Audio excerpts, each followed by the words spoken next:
E galera, mais um vídeo aqui pro canal, pessoal. No vídeo de hoje, mano, bora dar uma olhada numa história aqui, cara, do Kaká, que o Kaká contou sobre o Cristiano Ronaldo na época deles lá de Real Madrid. Então bora, partiu aqui. Antes da gente começar o vídeo, queria falar pra você, cara, que eu tô com um canal novo aí agora, o Full 3. Eu tô postando vários reacts lá das partidas completas do Neymar, coisas que eu geralmente postaria nesse canal principal aqui, mas eu não estou podendo por conta de direitos autorais, beleza? Então se inscreve lá, eu vou deixar o link aqui embaixo na descrição, dá uma passadinha naquele canal lá, porque lá você consegue acompanhar os meus reacts de partidas completas, sem cortar nada, beleza? O link vai estar aqui embaixo na descrição, então partiu, vamos ver aqui o que o Kaká falou sobre a época dele lá no Real Madrid com o Cristiano Ronaldo. E claro, convivi com ele 4 anos, um moleque maravilhoso. Ele parece ser muito gente boa. Você pegou um pouco dessa transição dele de ponta para centroavante, né? Ele jogou uma época no Real como centroavante, mas depois voltou para... Ele chegou de 9, né? Chegou de 9. Ele chegou de 9, aí depois ele volta a jogar com a 7. Então peguei um pedaço, mas ele não gostava. Nessa época ele não gostava de jogar de 9. Ele gostava de jogar de 7, gostava de jogar aberto ali na esquerda. E aí fazia quando podia, ele jogava um pouco de centroavante. O Mourinho colocou ele ali um pouco nessa Vocês chegaram posição. juntos, né? A gente chegou no mesmo ano. Que é? Mas vocês se apresentaram juntos, não foi? Uma parada assim? Eu me apresento um pouco antes, ele se apresenta, sei lá, uns 20, 30 dias depois. Mano, eu falei assim, tá chegando o Kaká. Você era o melhor do mundo, né? Cristiano Ronaldo. Falei, Credo. Como que foi a proposta? Por que você decidiu ir pro E o Benzema foi junto nessa época também, tá? O Benzema chegou no mesmo ano, cara. Uma doideira essa temporada aí do Real Madrid.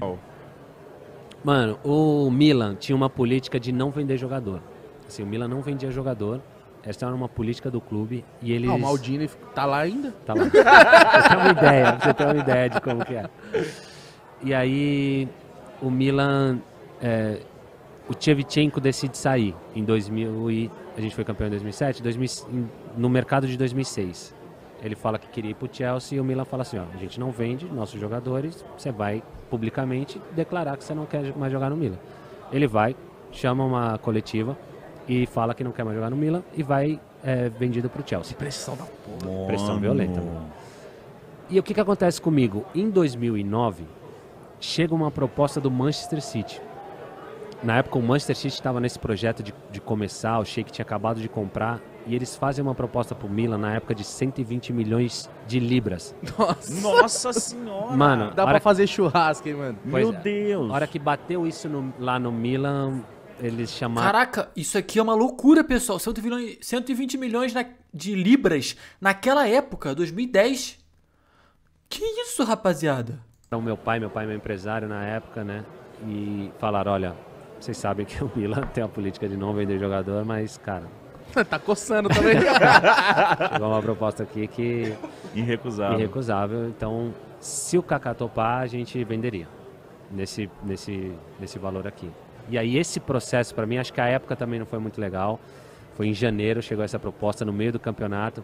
E a torcida do Milan na porta da minha casa, gritando, não se vende Kaká, no estádio não se vende Kaká. E aquilo pra mim foi emocionalmente muito forte. E o Manchester City também estava nesse processo de começar, né, a formar isso que é o City hoje. Então, assim, se a proposta fosse hoje, será que eu iria? Olha, a chance de eu ir seria muito maior.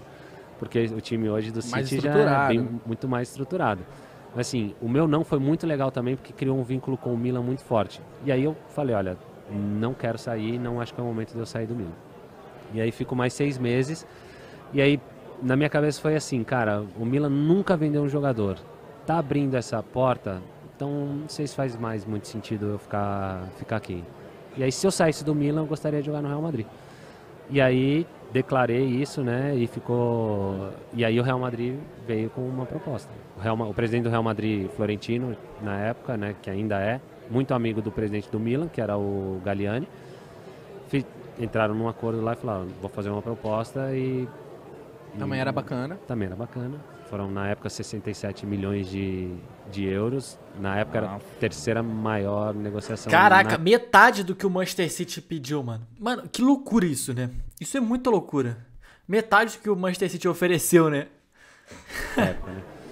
E aí o Milan falou, ó, nesses valores a gente também topa. E eu falei, pro Real Madrid eu aceito sair.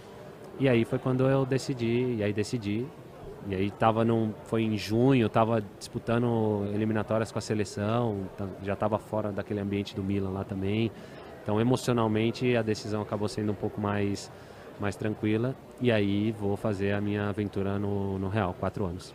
Tem muita gente que eu vejo falar, e toda vez que eu vejo você falar, e sentindo pelo jeito que você é, muita gente fala assim, não, o Mourinho e o Kaká não se dão. Não, porque o Mourinho não gosta do Kaká, ou o contrário. E eu vejo que você não carrega isso, mano. Não carrego mesmo. Não carrego nem dele, nem do Real. Sim, eu podia, cara, falar que o Real estragou minha carreira, podia falar que o Mourinho foi um carrasco na minha carreira e realmente não... Não me deu oportunidade, se eu jogasse, eu ia quebrar tudo e o caralho. Exatamente. Então, eu acho que não... Assim, eu fiz o que eu tinha que fazer como profissional. Aquilo que eu falei pra vocês antes. Eu aumentei as minhas chances de jogar. Então, fui extremamente profissional. Ia todo dia treinar. Então, não tem nenhuma reclamação com relação ao profissionalismo, a treinar todos os dias, a ser um cara e você treinava bem? Cara, eu treinava bem. Então, treinava bem e é o que eu achava que eu tinha que fazer, assim, eu tenho que mostrar pro Mourinho que eu tenho condições de jogar e ter muito mais continuidade. Eu sou uma opção também. E ele não me enxergava como essa opção. E aí você fala, putz, você não jogava, quem jogava? Jogava o Ozil. Ô, meu Ozil, jogou bola só nessa época também, mas justo nessa, mano. Caralho. Você falou disso essa época, Ô, mano, você falou esses dias isso. Esses dias a gente tava falando, caralho, mas... Que doideira, né, rapaziada, isso aqui, cara. Caraca, o Kaká 2010 lá, nem sendo uma opção lá, porque o Ozil também jogava muito nessa época. Imagina se o Kaká tivesse mais oportunidade, eu falei, toma no cu do alemão lá, só jogou bola aquela época, filha da puta. Eu tava jogando ele de Maria, né? Então, jogava de Maria, Cristiano, Benzema, Higuaín. Então, o time também, individualmente, era muito forte e eu, cara, na minha cabeça eu tinha que convencer o Mourinho a ter... Porque eu tinha condições de ter mais continuidade. Então, no meu primeiro ano foi por lesão. Tive uma cirurgia no joelho, operei, fiquei 1 ano fora. Como é que fica a confiança? Cara, vai lá embaixo. A lesão pro atleta é um momento muito cruel. Porque é um momento muito... Por mais que você esteja rodeado de amigos, do clube, departamento médico de qualidade, é um momento muito solitário. Porque você nunca sabe em que condições você vai voltar a jogar, você vai voltar... Vai ficar uma sequela, você vai voltar bem, você vai ficar sequela. Tem dia que você tá extremamente confiante, você fala, cara, putz, vou voltar, o joelho tá legal, não sinto dor nenhuma. No dia seguinte dói pra caramba, você fala, putz, não vou conseguir voltar. É altos e baixos. Então é um momento longo e um processo solitário, assim que o atleta tem que crescer bastante emocionalmente. E aí eu passo por esse processo, ainda na saída do Pellegrini, chegada do Mourinho. E aí eu chego, e aí passa esse período sem jogar, e aí com o Mourinho começa a jogar, tem ali os momentos de jogar, um pouco mais, um pouco menos, mas nunca tive a continuidade que eu acho que eu poderia ter.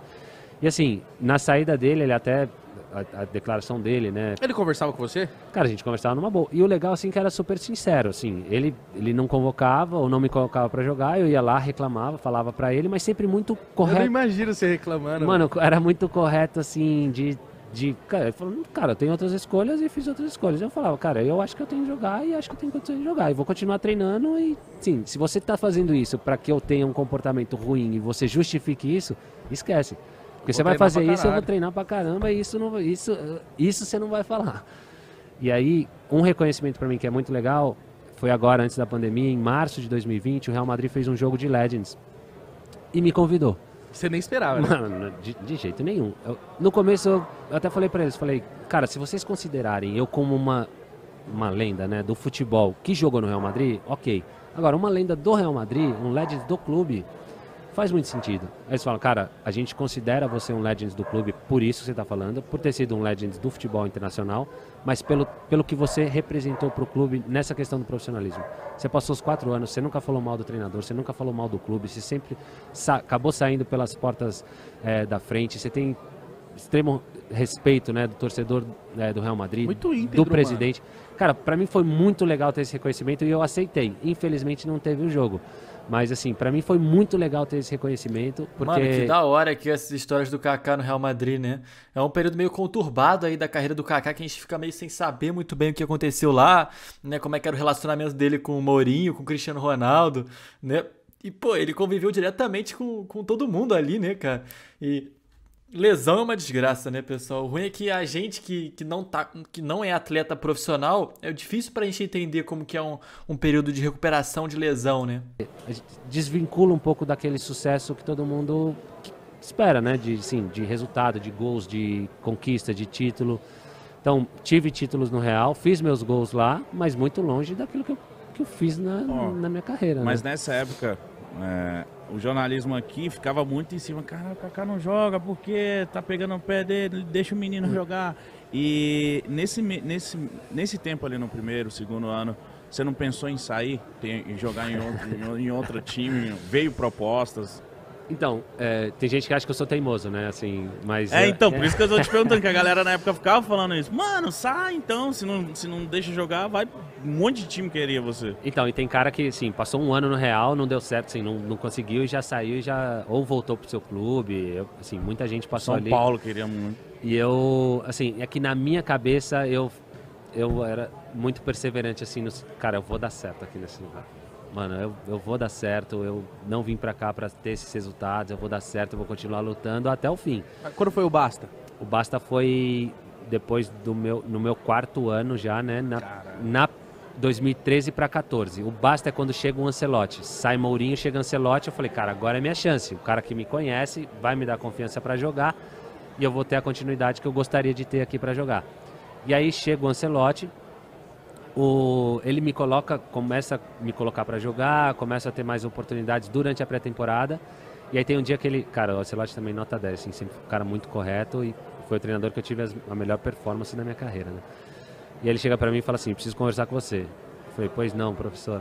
Aí ele falou assim, o presidente me chamou, pediu para que eu desse mais oportunidades para os meninos da canteira, que estava chegando o Isque, o Asensio, esses meninos que estavam, o Luquinhas Vasquez.